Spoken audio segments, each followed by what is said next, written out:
Some 7 years ago, there was this Filipino movie entitled Kita Kita, a love story that ended not so well, and yet filled with romance and acceptance of each other's situation until the end. Kapag isinalin po natin siya sa English, it's translated as I saw you, kita kita. They saw each other in their first meet, and they still embrace this experience of seeing each other, even though sickness and disabilities crossed over their paths in their life.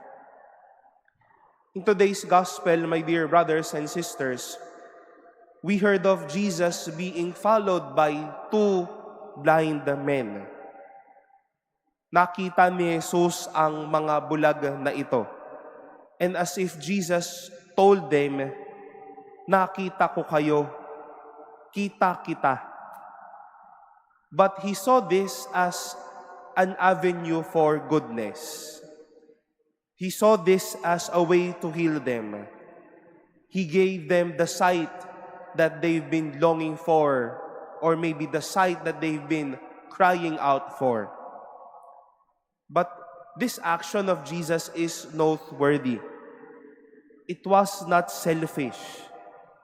He didn't settle by seeing them only, but he wanted these men to see him. Ang makita din nila si Jesus. As if, finally, these blind men can also tell Jesus, I can see you now too. Kita na din kita. And my dear brothers and sisters, this is the goodness of our Advent season, and at the same time, the goodness of God in our lives. Tiwala tayong nakikita tayo ng Diyos, pero gusto din niyang makita natin siya. The eyes of our bodies and the eyes of our hearts will be beautiful doors for Him to see this loving God whom we wait and prepare for. If God sees us, I hope it is also our desire to see Him. Kung gusto ng Diyos na makita tayo, sana tayo din gusto nating makita siya at magpabukas ng ating mga mata sa mga panahon na ito. It is very hard to celebrate Christmas with hands filled with gifts, maybe with pockets filled with your bonus, with tummy filled with food, with heart and with memories filled with Christmas stories and gatherings, but without the eyes to look forward to see God.